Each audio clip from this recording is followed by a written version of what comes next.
કેમ છો વિદ્યાર્થી મિત્રો? અદિતિ સાયન્સ સ્કૂલમાં હું હિતેશ સર તમારું વિજ્ઞાનના નેક્સ્ટ લેક્ચરમાં સ્વાગત કરું છું. આપણે આલેખ વિશે ભણ્યા હતા, બરાબર? ગતિનું આલેખીય નિરૂપણ એવું 8.4નો ટૉપિક હતો. એમાં પહેલું આપણે ભણ્યા હતા અંતર સમયનો આલેખ. અચળ ઝડપથી ગતિ કરતું અને અસમાન ગતિ કરતું એવા અંતર સમયના બે આલેખ ભણ્યા, બરાબર? એના પછી ભણ્યા આપણે વેગ સમયનો આલેખ. એમાં આપણે નિયમિત કાર માટે પણ લીધું હતું અને અચળ પ્રવેગી ગતિ કરતી કાર માટે પણ લીધું હતું. હવે આપણે લઈએ છીએ આલેખીય રીતે ગતિના સમીકરણો કઈ રીતે બને, બરાબર? તો આપણું જે ટૉપિકનું હેડિંગ છે એ આલેખીય રીતે ગતિના સમીકરણો. તો કોઈપણ સુરેખ પથ પર અચળ પ્રવેગથી જે ગતિ કરતી હોય કોઈ વસ્તુ, બરાબર, એ જે વેગ છે વસ્તુનો એ ગતિ દરમિયાન તેના પ્રવેગ અને તેણે કાપેલા અંતર એના વડે આપણે નક્કી કરી શકીએ, સ્થાપિત કરી શકીએ. શેના વડે? બે શબ્દો યાદ રાખજો, આખું વાક્ય યાદ રાખવાની જરૂર નથી. પ્રવેગ અને અંતર. આપણે જે કોઈ સુરેખ પથ પર, ફરી વાક્ય વાંચું છું, અચળ પ્રવેગથી કોઈ વસ્તુ ગતિ કરતી હોય તો એનો જે વેગ છે એ આપણે એના પ્રવેગ અને અંતર એની વચ્ચેના સમીકરણ દ્વારા આપણે શું કરી શકીએ? સ્થાપિત કરી શકીએ, બનાવી શકીએ. એના માટેના જે સમીકરણો બનાવ્યા વૈજ્ઞાનિકોએ એનું નામ પાડ્યું ગતિના સમીકરણો, બરાબર? હવે ગતિના 3 સમીકરણો આપણને આપી દીધા છે. કયા 3 સમીકરણો? પછી આપણે આલેખથી એને સાબિત અલગ અલગ 3 રીતે કરવાના છે, બરાબર? તો નંબર 1 અને કહેજો 8.5ને v બરાબર u પ્લસ એટી. સંકેત તમને બધા યાદ હશે જ, બરાબર? પછી હું રિપીટ કરી લઉં છું. s બરાબર યુટી પ્લસ 1/2 એટી સ્ક્વેર. અને ત્રીજું 2as બરાબર વી સ્ક્વેર માઇનસ યુ સ્ક્વેર. આ પહેલાં આપણે વાક્ય શરૂ કરીએ ત્યારે 3 સમીકરણો પહેલાં આપણને આપેલા છે. એમાં દરેકની આપણને નીચે ઓળખાણ પણ આપેલી છે કે કોને શું કહેવાય.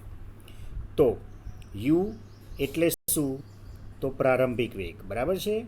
યુ એ પ્રારંભિક વેગ, વી અંતિમ વેગ, ટી સમય અને એ એટલે પ્રવેગ. આ પ્રમાણે 4 સંકેત જે વપરાયા છે એ આપણને આપેલા છે.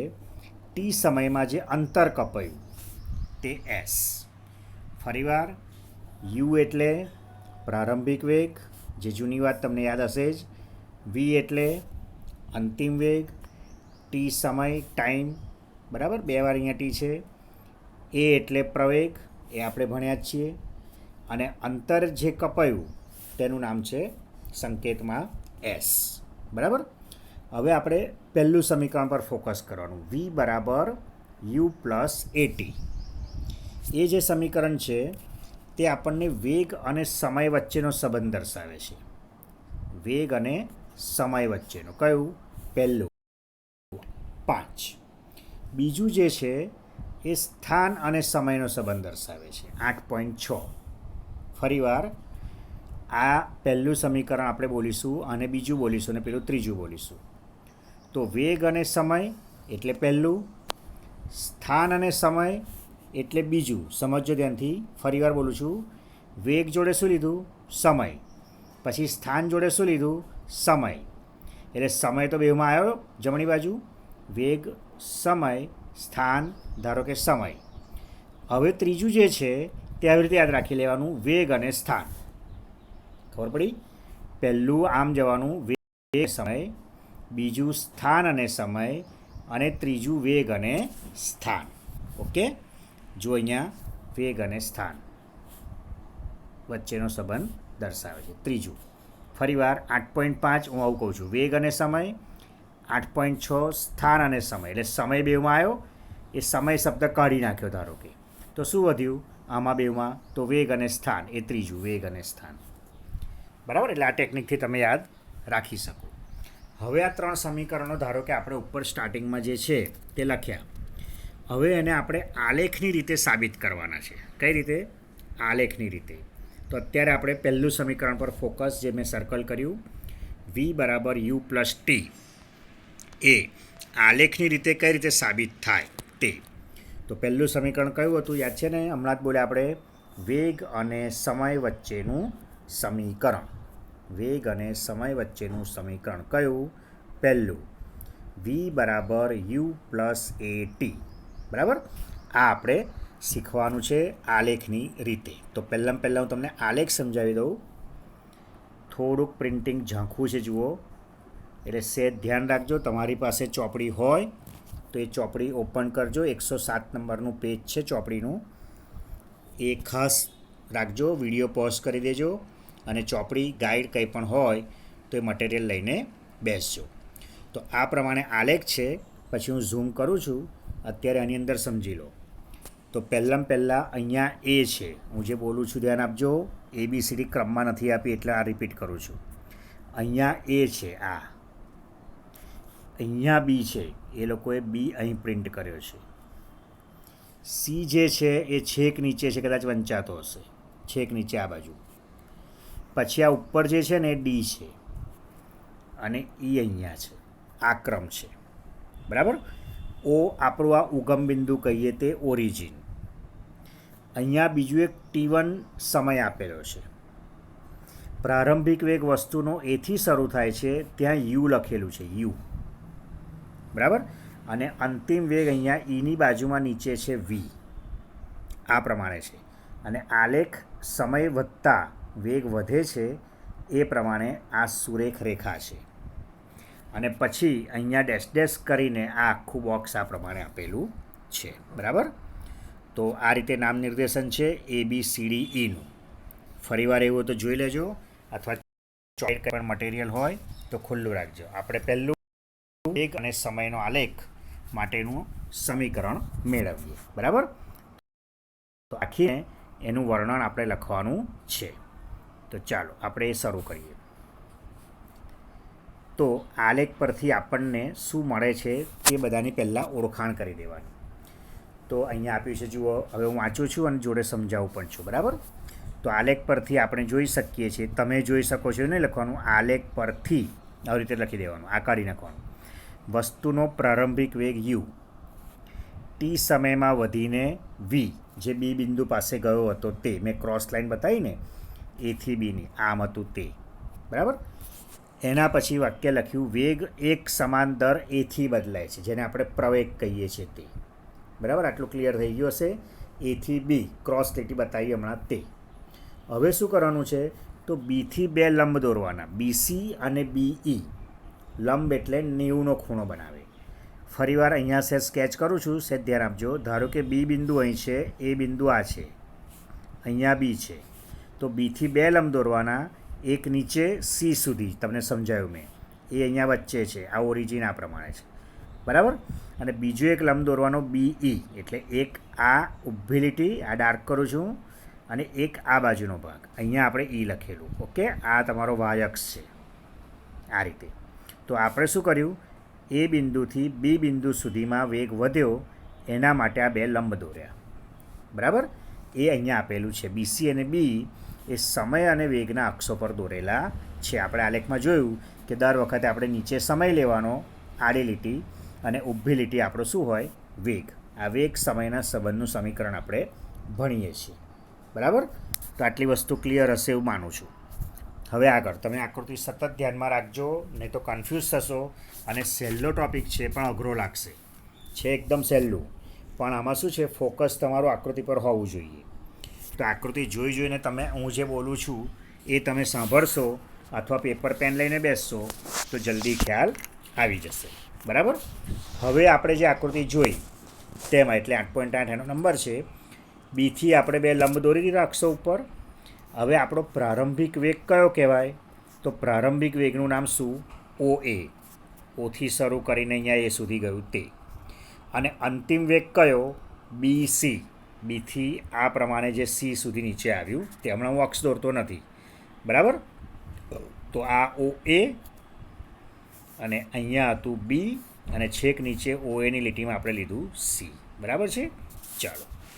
હવે OA દ્વારા જે આપણે દર્શાવ્યું તે, અને અંતિમ વેગ BC. ફરીવાર, પ્રારંભિક વેગ OA, અંતિમ વેગ BC. આ વાક્ય વાંચું છું. અને સમયગાળો આપણો દર વખતનો ટી. તો એમાં કેટલું વધ્યું તો કે ઓસી દ્વારા દર્શાવાય, બરાબર. અહીંયાથી અહીં સુધીનું આ અંતર થયું, બરાબર. એટલો સમયગાળો થયો, ટી સમયગાળો. એટલે આપણે જે સૂત્રમાં લેવાનું છે તે લેવાનું છે હવે બીડી બરાબર શું લેવાનું છે? આ ધ્યાન આપજો, બીડી બરાબર બીસી માઇનસ સીડી. બીડી બરાબર બીસી માઇનસ સીડી. આ કેવી રીતે મળ્યું જુઓ. તો યાદ રાખજો, બીડી બરાબર આપણે બીસીમાંથી સીડી બાદ કરીએ એટલું. હવે હું તમને આલેખ બતાવું છું, એટલે આ સૂત્ર યાદ રાખજો, બીડી બરાબર બીસી માઇનસ સીડી. જો અહીંયા આ જે આલેખ છે એમાં બીડી કયો છે ભાગ જુઓ તમે. તો બીડી ભાગ છે આપણો આ છે આપણું બી, અને આ છે ડી, અને અહીંયા છે સી. સૂત્ર શું હતું યાદ છે? મેં તમને 2-3 વાર કહું, યાદ રાખજો. તો સૂત્ર હતું બીડી બરાબર, આપણે આ બીડી શોધવું છે. તો બીડી બરાબર શું થાય જુઓ, ધ્યાન આપજો. તો આખું આ બીસી છે, આખી લીટી. તો આ બીસીમાંથી હું આ સીડીનો ભાગ કાઢી નાખું. બીસીમાંથી શું કાઢી નાખું? સીડી. તો આપણને બીડી મળી જાય. એટલે આપણું જે સૂત્ર હતું બીડી બરાબર, જે મેં આગળ બોક્સ કર્યું, એ આ બીડીનો ભાગ કેવી રીતે મળ્યો? તો કે આખા બીસીમાંથી આ સીડી કાઢી નાખવાના. ઓકે, ખબર પડી? ચાલો હવે આગળ. હવે આલેખ પરથી આપણને બીજું જોવા મળે કે બીસી આપણને કયા છે માટે આપણે લખવું હોય, ધારો કે અહીંયા આ આખા બીસી માટે, તો શું લખાય? તો આપણે લઈ શકીએ આ બીડી પ્લસ ડીસી. શું લઈ શકાય? બીડી પ્લસ ડીસી. પછી વર્ણન આપેલું છે, તમે હમણાં આલેખ પરથી સમજી લો. એટલે ત્યાં લખવાનું છે તમારે કે બીસી બરાબર, ટોટલ લખવાનું, આખા બીસી બરાબર બીડી વત્તા ડીસી. પહેલાં બાદબાકીનું સ્ટેપ લખવાનું, પછી સરવાળાનું. વસ્તુ એકની એક જ છે. હવે ધ્યાન આપજો, તો બીડી તો આપણા બીડી જ છે, પણ આ જે ડીસી છે એ ડીસી આ ઓએ જેટલા કહેવાય, બરાબર છે. આ ઊભી લીટી અહીં સુધીની અને આ ઊભી લીટી. તમે અત્યારે ઘરમાં બેઠા છો તો તમારી ધારો કે ડાબી બાજુ દિવાલ છે અને જમણી બાજુ દિવાલ છે, તો બે દિવાલની ઊંચાઈ સરખી હોય, બરાબર. તો એ પ્રમાણે અહીંયા ડીસી અને આપણા ઓએ કે એઓ, જે બોલો એ ચાલે, આ એ બંને કેવા? સરખા. એટલે આપણે શું કરવાનું છે? તો હવે આપણે ડીસીની જગ્યાએ ઓએ લખી દેવાનું. ડીસીની જગ્યાએ શું લખી દેવાનું? ઓએ. હવે એ પછી નીચે વર્ણન છે એટલે સમજાવું છું. હવે બીસી જે આપણા હતા, એલર્ટ રહેજો થોડું, બીથી સી સુધીનું અંતર, આખી આ જે લીટી લીધી તે, એ છે આપણો અંતિમ વેગ, બી એટલે, બરાબર. અહીંયાથી શરૂઆતનો વેગ હતો, એ જ આ સી પોઈન્ટ થયો, એટલે અહીંયા સુધી ગયા, એ અંતિમ વેગ થયો. એટલે આ આખું જે છે તે છે વી. કયું? બીસી. બીસી બરાબર વી મૂકવાનું. અને ઓએ એટલે શું? મેં તમને કહ્યું કે અહીંયા યુ છે, જુઓ નાના અક્ષરમાં. તો ઓએ એટલે યુ છે. તો હવે આપણે જે સૂત્ર લખ્યું એમાં બીસીની જગ્યાએ વી મૂકવાનું અને ઓએની જગ્યાએ યુ મૂકવાનું. એટલે બીસીની જગ્યાએ આપણે વી મૂકીએ તો આપણું સૂત્ર હતું, ફરી બોલું છું, બીસી બરાબર બીડી વત્તા ડીસી. એમાં આપણે ડીસીની જગ્યાએ ઓએ મૂકી દીધું. એટલે અત્યારે આપણી પાસે સૂત્ર બન્યું બીસી બરાબર બીડી વત્તા ઓએ, બરાબર છે. હવે બીસીની જગ્યાએ શું મૂકી દો? સિમ્પલ વી. અને ઓએની જગ્યાએ શું મૂકો? યુ. એટલે સૂત્ર શું બન્યું? તો બીસીની જગ્યાએ વી આવી ગયા. એટલે આ જે હતા બીસી બરાબર શું લખેલું? બીડી. તો બીડી તો એવા ને એવા રહ્યા. એટલે વી બરાબર શું આવી ગયું? બીડી. વત્તા શું હતું બોલો? ડીસી હતા, પણ ડીસીની જગ્યાએ શું મૂક્યું? ઓએ. અને ઓએની જગ્યાએ શું મૂકવાનું છે? યુ. એટલે આપણું સૂત્ર શું બન્યું? વી બરાબર બીડી વત્તા યુ. હવે આમાં બીડીને આપણે સૂત્રનો કરતા બનાવી દઈએ. તો બીડી બરાબર યુ સામે જાય, વત્તા છે તો આ વત્તા સામે જાય તો ગણિતના નિયમ પ્રમાણે ઓછા થાય. એટલે વી ઓછા યુ. શું આવી ગયું? વી ઓછા યુ. બીડી બરાબર વી ઓછા યુ મળ્યું, બરાબર છે. ચાલો હવે આ જે વર્ણન છે તે અહીંયા નીચે જુઓ આપેલું છે, જે આપણે હમણાં બધું બોલ્યા અને લખ્યું. જુઓ આ રહ્યું, બીડી બરાબર બીસી માઇનસ સીડી. ત્યાં આપણે આગળ વધેલા, બરાબર. તો ટી સમયગાળામાં વેગમાં ફેરફાર થયો. હવે ઓસીને સમાંતર દેખાડો, બરાબર, પેલી ઓસીથી એડી દોરી તે આપણે. પછી આપણે હમણાં સૂત્ર હું બોલ્યો તે આખું લીટીવાળું કે બીસી બરાબર બીડી વત્તા ડીસી, અને પછી આ ડીસીની જગ્યાએ શું મૂકી દીધું આપણે? ઓએ. પછી મેં તમને કહ્યું કે બીસી એટલે શું? વી. ઓએ એટલે શું? યુ. એટલે આ બીસીની જગ્યાએ શું આવી ગયું? વી. બીડી જેમ છે તેમ, અને આ ઓએની જગ્યાએ શું આવી ગયું? યુ. ખ્યાલ આવી ગયો?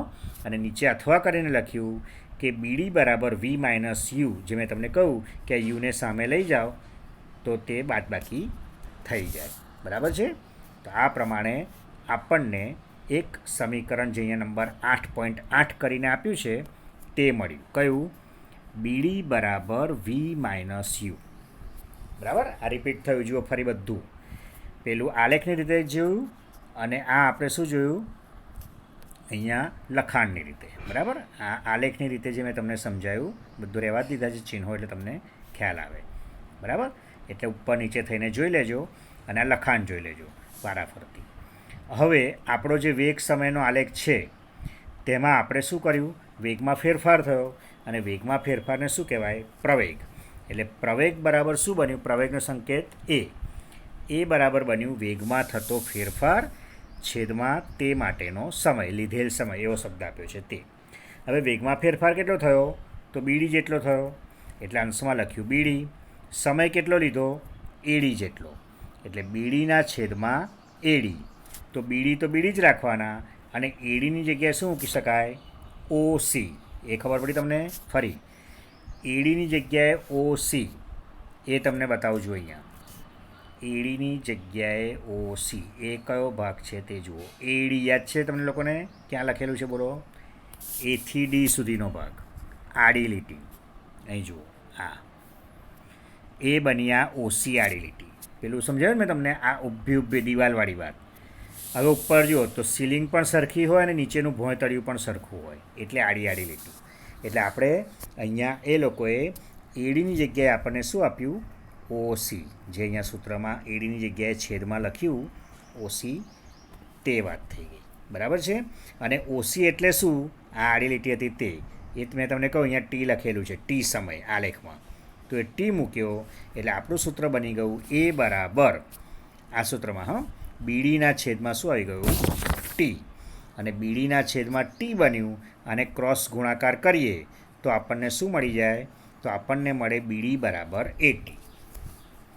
હવે આપણું જે ઓરિજિનલ સૂત્ર હતું, કયું? બોક્સ કર્યું ઉપર અહીંયા, બીડી બરાબર વી માઇનસ યુ. બરાબર છે? એ આપણું ઓરિજિનલ સૂત્ર. એમાં બીડીની જગ્યાએ આપણે શું સાબિત કરીને લાયા? 80. અહીં જુઓ ફરીવાર, બીડીની જગ્યાએ આપણે લાયા 80. એ આપણે મૂકવાનું છે. ઓકે? તો હવે આ બીડી બરાબર વી માઇનસ યુ, એમાં બીડીની જગ્યાએ આપણે શું મૂકીએ છીએ? 80. એટલે 80 બરાબર બન્યું વી માઇનસ યુ. ખ્યાલ આવે છે? બીડીની જગ્યાએ આપણે મૂક્યું 80, એટલે સૂત્ર બન્યું 80 બરાબર વી માઇનસ યુ. અને આપણે સૌથી પહેલું જે સમીકરણ જોયું 8.5 ચેપ્ટર, એટલે ટોપિક શરૂ કર્યો ત્યાં જ, કે વી બરાબર યુ પ્લસ 80, એ તમને અહીંયા દેખાતું હશે. જુઓ તો હવે હું લખું છું આ વી એવા ને એવા. જે જમણી બાજુના વી છે તે મેં ત્યાં જ રાખ્યા, એવું સમજજો. અને આ માઇનસ યુ આ બાજુ આવી ગયા, તો માઇનસ યુ કેવા થઈ ગયા બોલો? પ્લસ. અને 80 ત્યાંના ત્યાં જ છે, એટલે એ આવી ગયા 80. એટલે આપણું સૂત્ર બની ગયું વી બરાબર યુ પ્લસ 80. આ પ્રમાણે આ સૂત્ર સાબિત થયું. સમજ પડી ગઈ? બરાબર છે? ચાલો હવે ફરી આને રિપીટ કરીએ એટલે તમને આખું પાક્કું થઈ જાય. તો આપણે શરૂઆત ક્યાંથી કરવાની? તો હેડિંગ આપણું હતું આલેખીય રીતે ગતિના સમીકરણો. એમાં ગતિ દરમિયાન જે આપણી અલગ અલગ ગતિ દરમિયાનની પ્રવેગી ગતિ કરતી વસ્તુ છે એનો પ્રવેગ એ આપણે નિશ્ચિત સમીકરણો વડે દર્શાવી શકીએ. ત્યાંથી આપણે શરૂ કર્યું. પછી એ ગતિ દરમિયાન આપણને એના 3 સમીકરણો મળે તે લખવાનું. બરાબર? પ્રવેગ અને અંતર વચ્ચેના. ત્યાં આગળ 3 સમીકરણો તમારા મોઢે જ કરી દેવાના અને લખી દેવાના.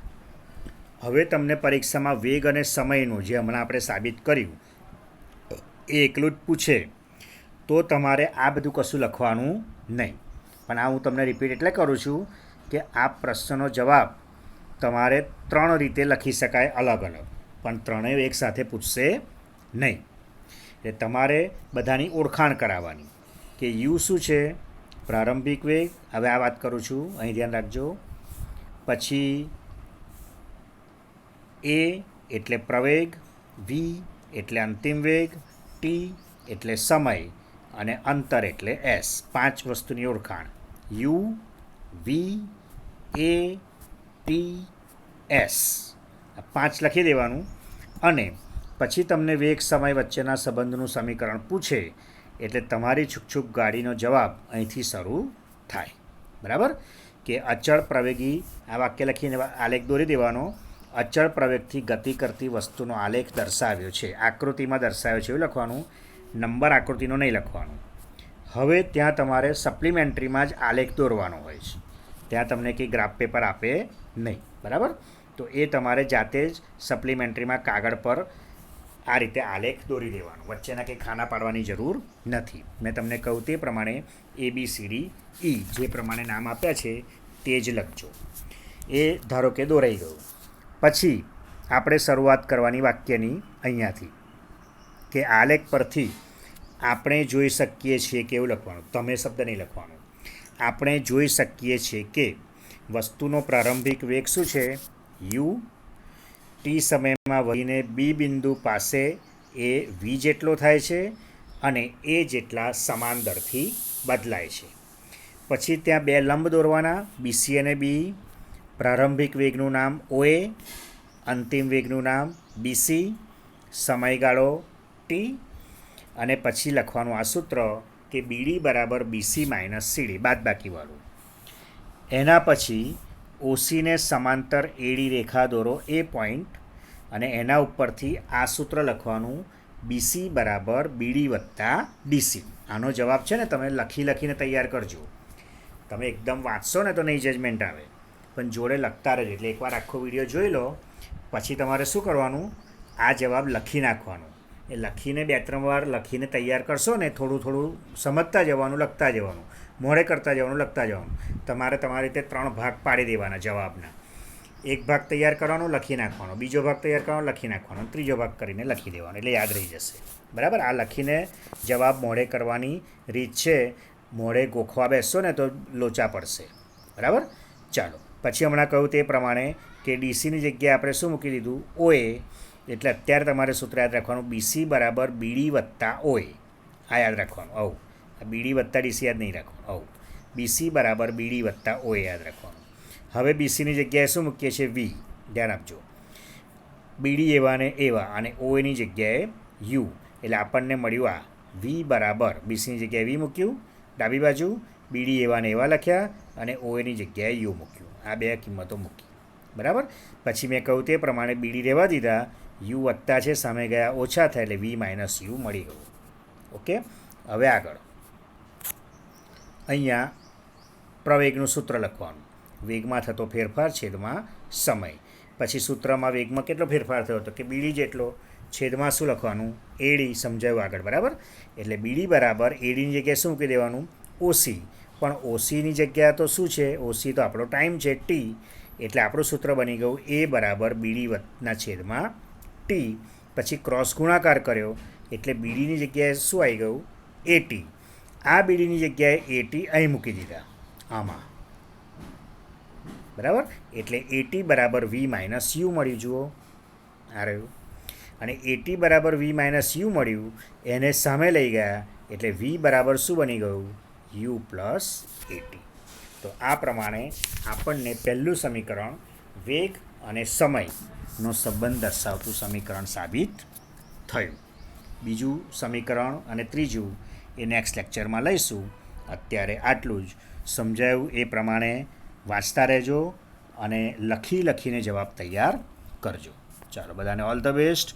Tata, bye bye.